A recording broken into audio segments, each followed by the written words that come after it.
atau di negerinya. Ya, hukum asal ketika sudah menikah, sudah akad, ya, maka suami sudah punya hak untuk menjamah istri ini selama dia adalah seumurannya, dia itu sudah pantas untuk dijamah. Dan sudah boleh dibawa ke rumah suaminya. Ya, ke rumah suaminya. Ini hukum asal. Jadi si bapak ketika dia mengatakan, saya nikahkan engkau, lalu dia si suami mengatakan saya terima nikahnya, berarti dia sudah serah terima. Gitu. Maka sudah haknya suami untuk membawa istrinya ke rumah dia. Kecuali pada saat akad itu atau sebelum akad, kemarin sudah kita pelajari tentang syarat ya. Apabila ada syarat bahwasanya saya nikahkan engkau ya, tapi dengan catatan dia tetap tinggal di rumahnya, rumah istri atau di negerinya. Lalu saya terima katanya, berarti tidak boleh dibawa sesuai dengan syarat tersebut. Yang intinya adalah ketika terjadi akad nikah, maka konsekuensinya adalah penyerahan pasangannya atau istri itu kepada suaminya. Walizauji an yusafira biha safaran la ma'siyata fihi wala khatara. Suami boleh mengajak istrinya atau membawa istrinya bersafar. Safar yang tidak ada di dalamnya maksiat dan tidak ada bahaya. Ya. Jadi selama tadi tidak ada perjanjian awal bahwa dia tidak boleh atau dia tidak akan pindah dari rumah suami, dari rumah orang tuanya, istri tadi, maka hukum asal istri harus tunduk kepada suami. Suaminya mengajak mau kemana, ya, hukum asalnya adalah ngikut kepada suaminya. Orang tua istri nggak ada lagi, nggak boleh, ya, menghalanginya, kecuali kalau seandainya di situ ada unsur maksiat atau ada unsur bahaya. Li'annahu sallallahu alaihi wasallam wa ashabahu kanu yusafiruna binisaihim. Karena Nabi SAW dan para sahabat, mereka bersafar dengan membawa istri-istri mereka. Lakin ghalib al-asfar al-muta'araf alaiha fi hadha zaman hiya al-asfar ila al-balad al-kharijiyah al-kafira bi bilad al-ibahiyyati wal fasad. Di dalam tulisan ini mengatakan bahwa bersafar yang dikenal pada saat sekarang ini, apalagi bermulan madu, ya, itu adalah safar pada zaman sekarang ini adalah safar ke luar negeri, yang di dalamnya terkadang ke negeri-negeri kafir, ke negeri-negeri yang di situ ada pergaulan bebas, ya, di situ ada kerusakan. فلا يجوز السفر إلى هذه البلاد لمجرد التنزه والتفرج. Maka tidak boleh bersafar ke negeri-negeri tersebut kalau hanya sebatas untuk wisata dan cuci-cuci mata. Ya. Lima fi dzalika minal khatar syadid 'ala ad-din wal akhlaq. Karena di dalam safar yang seperti itu ada bahaya terhadap agama dan akhlak, akan mempengaruhi. ويجب على المرأة وعلى أوليائها الامتناع من سفرها مع زوجها لهذه البلاد. Maka sepantasnya bagi istri dan orang tua untuk melarang, ya, bersafar bersama suaminya ke negeri-negeri yang seperti itu. Kalau seandainya itu yang terjadi. Taib, kita adzan dulu. Taib. Kita lanjutkan. وما تعورف عليه في هذا الزمان لدى كثير من المعترفين من المترفين من الشباب وذوي الثروة في السفر صبيحة الزواج إلى البلاد الخارج الكافرة لإمضاء الشهر العسل كما يسمونه وهو في الواقع شهر السم لأنه شهر محرم. Syekh mengatakan apa yang menjadi terkenal pada zaman sekarang bagi orang-orang yang kaya, dari keluarga yang kaya, dari pemuda-pemuda untuk bersafar hari kedua dari pernikahannya ke negeri atau ke negeri kafir untuk menjalankan bulan madu, ya, yang mereka namakan demikian. Wa huwa fil waqi', bahwasanya dia dalam realitanya adalah syahrus sum, bukan bulan madu tapi bulan racun. Ya. Li'annahu syahrul muharram, karena dia adalah bulan yang diharamkan, gitu ya. Kenapa diharamkan? Yuaddi ila syururin katsirah. Karena perjalanan yang seperti itu ke negeri-negeri kafir, ya, mengakibatkan keburukan yang banyak. Min khal'il hijab, membuka hijab. Jadi kalau di negerinya ini tentu diberikannya gambarannya adalah di fenomena yang ada di Arab Saudi ketika mereka sudah keluar dari negeri Saudi. Kalau waktu di Arab Saudi mereka masih pakai hijab, pakai cadar, tapi keluarnya sudah, ya, membuka cadarnya, membuka hijabnya malahan, ya. Wa tazayin bizinil kuffar, berhias diri seperti pakaian-pakaian orang kufar. Musyahadat af'alil kuffari wa taqalidihim sakhifah, yakni menyaksikan perbuatan-perbuatan orang kufar dan kebiasaan-kebiasaan mereka yang keji. Wa ziyaratul amkinatil lahwi, yakni mendatangi tempat-tempat hiburan. Hatta tarji'ul mar'atu muta'athira bitil akhir radhilah, sehingga wanita atau istri ini pulang ke negerinya terpengaruh oleh akhlak yang keji tersebut.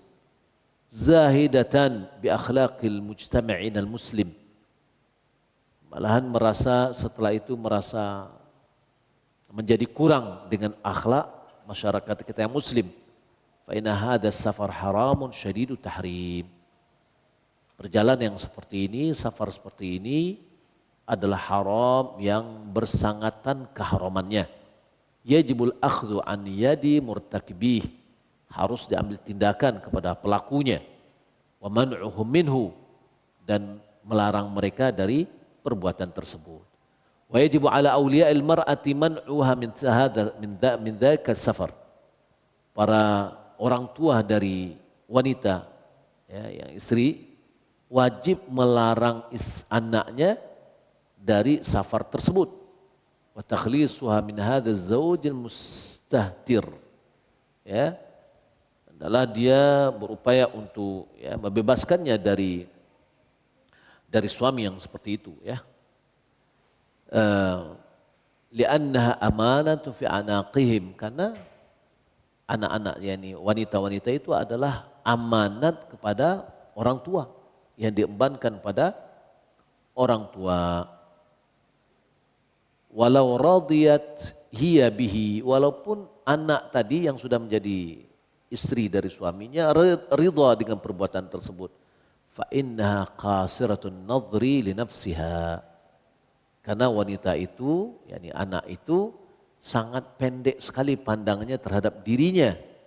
Wa ma ju'ilal wali qayyiman 'alaiha illa liman'iha min mithli dzalik, tidaklah dijadikan adanya wali, ya, wali untuk si wanita, kecuali untuk yang akan menggayominya, melindunginya, mengarahkannya, kecuali karena untuk melarangnya atau menghalangi dari terjerumus kepada sifat-sifat tersebut. Ya, wanita itu sangat pendek, akalnya juga, pandangannya juga. Maka perlu ada wali. Ya, wali itu boleh jadi ayahnya.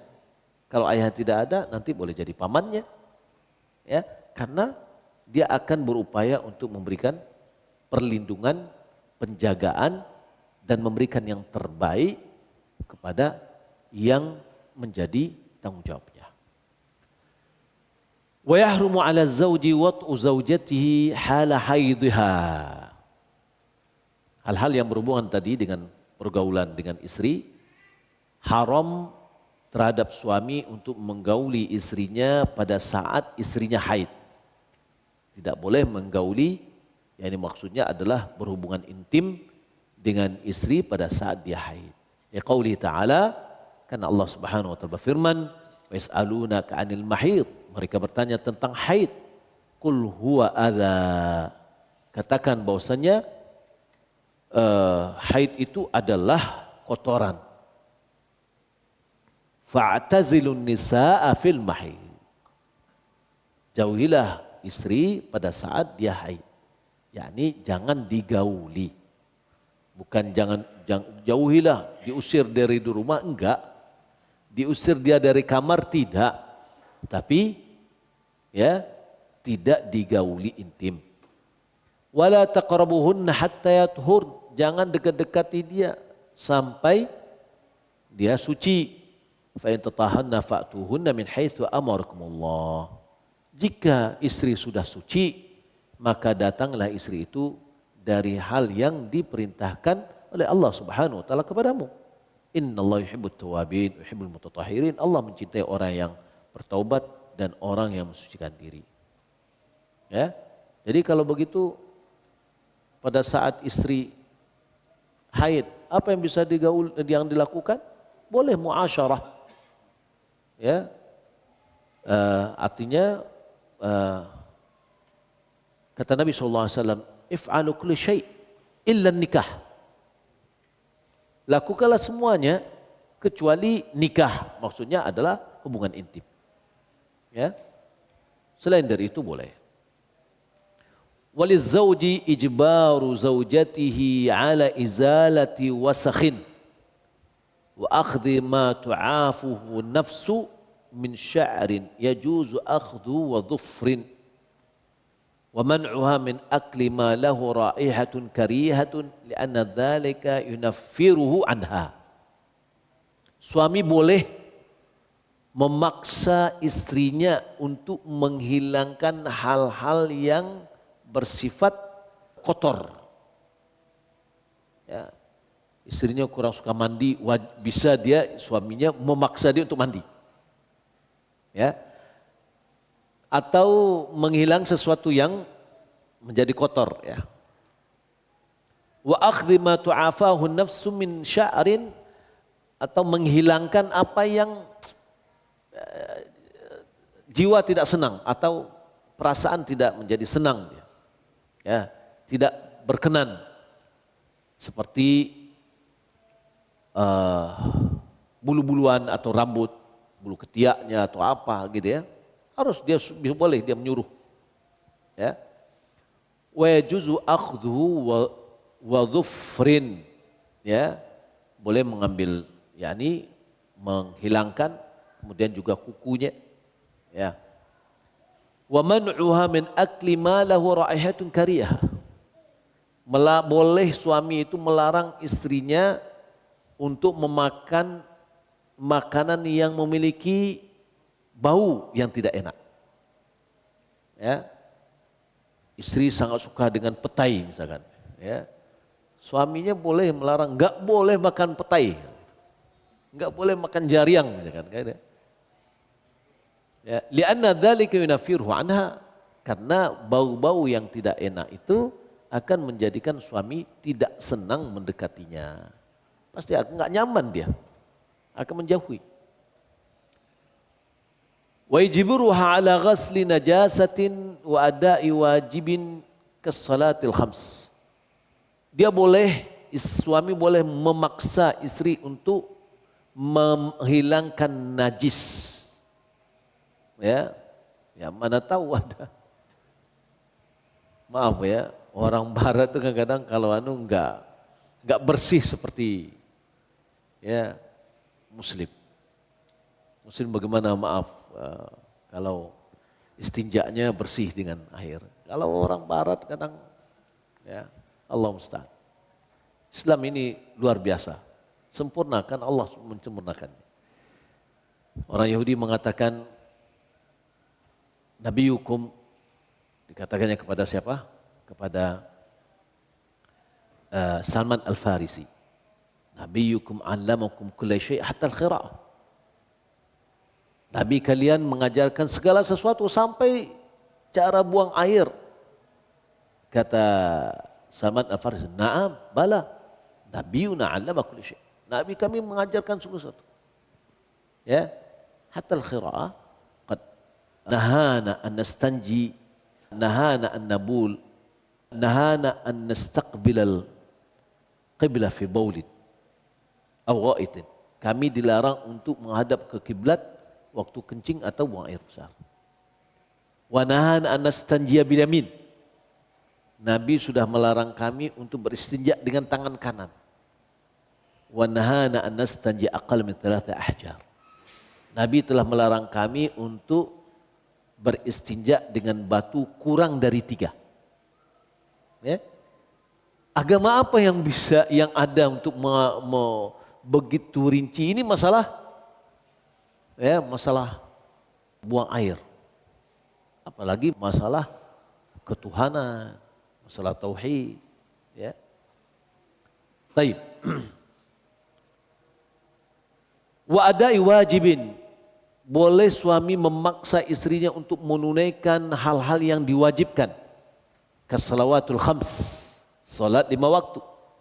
Jadi kalau ada suami, istrinya enggan salat 5 waktu, boleh dia memaksa. Ya, tidak dikatakan la ikraha fid din. Enggak bisa.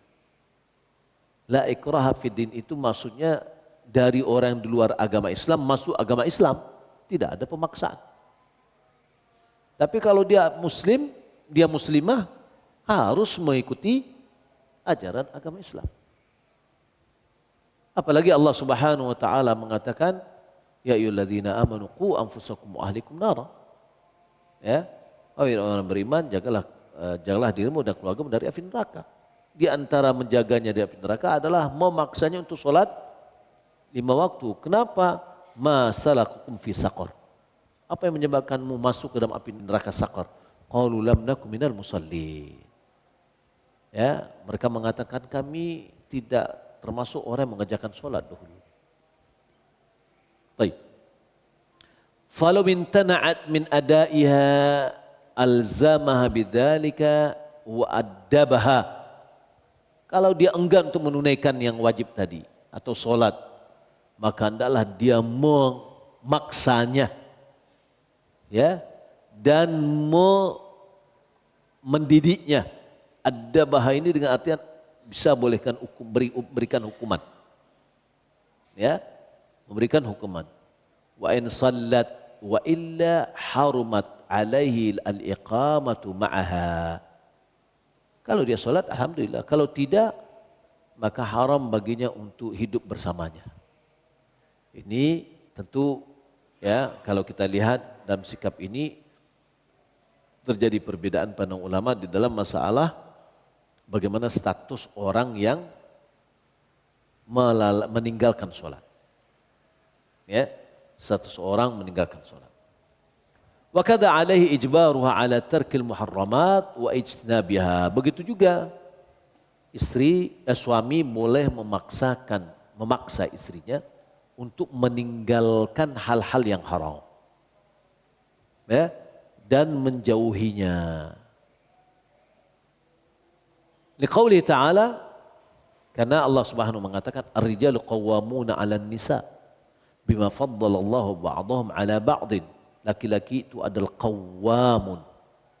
Ya, qawwamun yaitu yang menggayomi, yang mengarahkan, yang memimpin. Memimpin ini bukan, dia memerintah dan melarang. Kalau seandainya perintahnya tidak didanga, itu aja di pemimpin. Kalau arahnya tidak didanga, itu apa gunanya pemimpin? Tidak ada gunanya kepemimpinan. Anda jadi ketua. Ketua itu harusnya dikeiju kan. Enak. Kan jadi nama aja nanti, dan jangan-jangan jadi pemimpinnya adalah istri. Istri yang memerintah suami. Ya. Disebabkan kenapa laki-laki itu pemimpin? Bima faddalallah ba'dahum ala ba'd. Karena Allah mengutamakan, memberikan kelebihan kepada sebagian yang lainnya. Yakni laki-laki diberikan kelebihan oleh Allah secara fisik daripada perempuan. Diberikan kelebihan akal daripada perempuan. Juga Allah Subhanahu mengatakan, ya ayyuhalladzina amanu qu anfusakum wa ahlikum nara, sebagaimana kita sebutkan tadi, hai orang beriman, jagalah dirimu dan keluargamu dari api neraka. Yakni Ali bin Abi Thalib mengatakan, allimuhum wa addibuhum. Ajarkan mereka, berarti informasi-informasi tentang agama. Wa addibuhum, didik mereka, boleh kita memberikan bentuk secara hukuman, ya, sesuai dengan setimpalnya. Qala ta'ala wa'mur ahlaka bis-salati wastabir 'alaiha. Perintahkan keluargamu untuk mengerjakan salat dan bersabarlah atas salat itu. Ya, perintahkan keluargamu untuk mengerjakan salat dan bersabarlah atas salat tersebut. Wa athnallahu ala nabihi Ismail. Allah telah memuji nabinya Ismail biqaulihi wadhkur fil kitabi Ismail innahu kana sadiqal wa'd wa kana rasulan nabiyya. Ingatlah, ya, atau sebutlah wadhkur, dan ingatlah di dalam kitab Ismail, di dalam kitab tentang Ismail, innahu kana sadiqal wa'd wa kana rasulan nabiyya. Dia adalah orang yang jujur terhadap janji dan dia adalah seorang rasul dan nabi. Wa kana ya'muru ahlahu bis salati waz zakah. Dia memerintahkan keluarganya untuk mengerjakan solat dan menunaikan zakat. Fazawju mas'ulun an zaujatihi. Suami bertanggung jawab atas istrinya. Dia akan diminta pertanggungjawaban. Akan ditanya tentang istrinya. Wa huwa mustar'a 'alaiha. Dia adalah orang yang diberikan amanat untuk memelihara atau menjaga istrinya. Wa mas'ulun an ra'iyatihi, maka dia akan diminta pertanggungjawaban terhadap yang diamanatkan kepadanya. Khususan wa anha turabbi auladahu wa tar'asu usratahu. Apalagi si istri ini, ya, dialah yang akan mendidik anak-anak. Dialah yang akan mengarahkan keluarganya. Fa idza fasadat akhlaquha wa ikhtallat dinuha wa ikhtalla dinuha afsadat alaihi auladahu wa ahla baitihi. Apabila akhlaknya rusak, agamanya kurang, maka dia akan merusak anak dan anggota keluarga. Ya, bukankah al-mar'atu ra'iyatun fi baiti zawjiha wa hiya mas'ulatun an ra'iyatiha. Si istri punya tanggung jawab di rumah suaminya. Baik anak dia dan anak istri atau anak suaminya dari istri yang lain. Ya, punya tanggung jawab dia. Dan dia akan diminta pertanggungjawaban terhadap yang diamanatkan kepadanya. Fa'alal muslimin ayattaqillaha fi nifsaihim wa yatafaqqadu tasarrufatihim wa tafaqqadu tasarrufatihinna wa qad qala Nabi sallallahu alaihi wasallam istausu bin nisa'i khaira. Maka kepada kaum muslimin diwajibkan hendaklah mereka bertakwa, takut kepada Allah dalam menghadapi istri-istri mereka. Ya, hendaklah dia kontrol tindakan, tasarruf, perlakuan, perbuatannya. Apa yang dia kerjakan. Ya, jangan termasuk suami apa namanya? Suami berpengertian. Ya, pengertian itu mempadian istri apa maunya. Ya, itu bukan itu berarti melalaikan kewajibannya. Ya, Nabi SAW mengatakan istausu bin nisa'i khaira. Berbuat baiklah kepada wanita, kepada istri dengan baik. Kelanjutan hadisnya fa inna khuliqna minad dal'. Mereka itu tercipta dari tulang rusuk.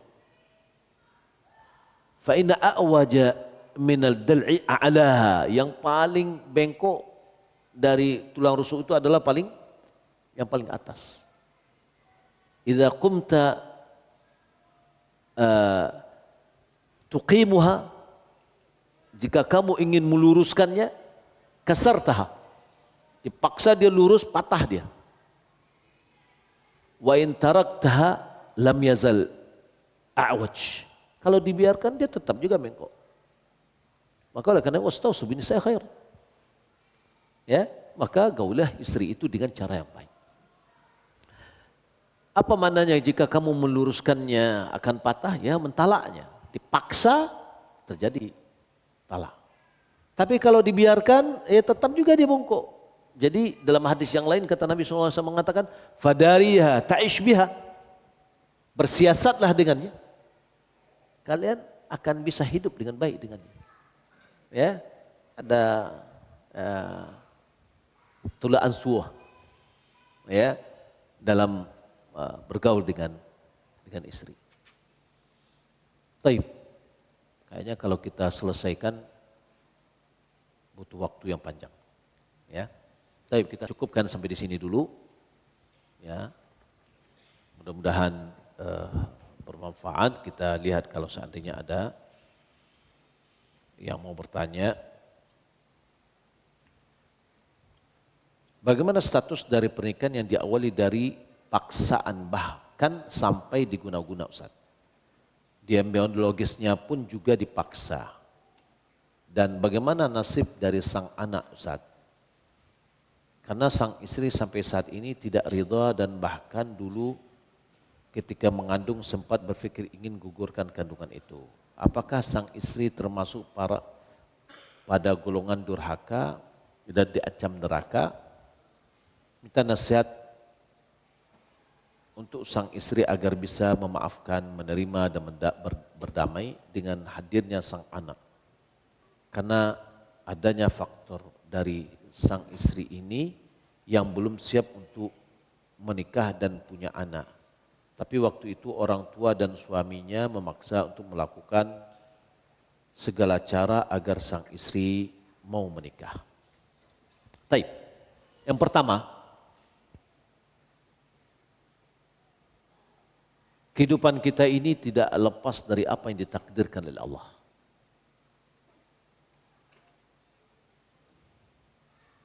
Allah Subhanahu wa taala berfirman, "Ma asaba min musibatin fil ardi wala fi anfusikum illa fi kitabin min qabli an nabra'aha. Inna dzalika 'ala Allah yasir." Tidak ada satupun yang terjadi di bumi dan tidak juga pada dirimu kecuali sudah ada di Lauh Mahfuz sebelum Allah ciptakan. Allah Subhanahu wa taala telah menuliskan seluruh maqadir, takdir-takdir 50.000 tahun sebelum langit dan bumi diciptakan. Apalagi kita diciptakan. Kemudian takdir itu kembali dirinci, ya, untuk masing-masing kita dinamakan dengan takdir umur. Masing-masing kita dirinci ketika kita berumur 4 bulan dalam kandungan ibu kita. Apa yang sudah terjadi itu bagian dari takdir. Apa yang akan terjadi tidak akan keluar dari takdir. Apa yang sudah terjadi dalam pertanyaan ini, proses dalam pernikahan tadi. Dan keadaan sekarang. Maka ini adalah takdir. Kalau sekarang suaminya alhamdulillah memberikan nafkah, memberikan perhatian, ya, sudah. Dan adalah suami yang taat atau memberikan perhatian kepada istrinya karena dia sayang kepada istrinya, karena saking sayangnya dia lakukan segala cara untuk bisa menikahi. Ya. Maka sudah, ini adalah takdir. Sebelum kita diciptakan sudah ditakdirkan Allah Subhanahu wa taala. Terima itu. Dan anak yang sudah ada, ya, sudah, ini adalah bagian dari takdir yang kita terima dari takdir tersebut. Tapi kalau seandainya terkadang hati itu bukan milik seseorang, tapi dia adalah hanya di kekuasaan Allah Subhanahu wa taala. Nabi sendiri tidak bisa mengendalikan hatinya. Ya. Maka dalam pernikahan dipaksa untuk cinta, ternyata bagaikan bola yang dibenamkan dalam air. Semakin dipaksa dia masuk ke bawah, semakin kuat menolaknya. Nah, maka saya menasihati kepada yang kena musibah seperti ini adalah takdir. Berusahalah semaksimal mungkin cari hikmah di dalamnya. Ya, fa asa an taqru syai'an wa yaj'alallahu fi khairan katsira. Boleh jadi kita tidak senang, ya, maka boleh jadi Allah Subhanahu berikan di situ kebaikan yang banyak. Maka berupayalah untuk bisa menerimanya. Kalau seandainya aduh saya sudah berusaha, gak bisa juga untuk mencintai. Nah, maka solusi dalam agama kita ada. Ya. Wallahu a'lam. Bagaimana jika kita ingin menyampaikan keinginan untuk menikahi seseorang perempuan tetapi kita tidak mengetahui kontak yang bisa dihubungi dari mahramnya? Bolehkah kita utarakan langsung ke orangnya atau meminta kepadanya untuk menemui orang tuanya dulu? Mungkin kita tidak mesti harus langsung dari dia laki-laki ke perempuan, tapi boleh jadi caranya adalah yang laki-laki mencarikan mahram dia, yakni mahram dia sendiri. Mungkin kakaknya, mungkin adiknya, mungkin ibunya. Dialah yang pergi ke perempuan tersebut. Ya, dia lihat, kemudian dia kalau mau mengutarakan dia utarakan. Ya, perlu ada perantara, ya, untuk menghindari fitnah. Setelah itu, ketika sudah tahu dengan orang tuanya, nah boleh setelah itu pergi ke orang tuanya untuk melamarnya jika sudah ada keinginan untuk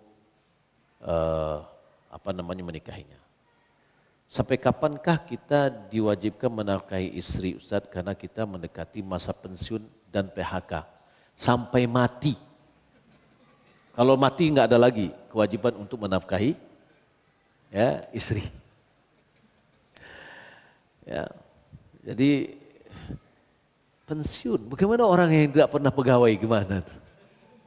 Ya, di PHK gimana orang yang tidak pernah kerja, gitu, dia bebas.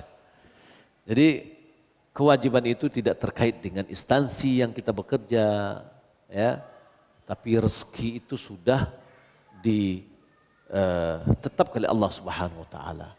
Rezeki kita juga sudah ditulis oleh Allah, ya, diperintahkan kepada malaikat untuk menuliskan rezeki kita ketika kita berumur 4 bulan di dalam kandungan ibu kita. Baik, demikian yang dapat kita sampaikan.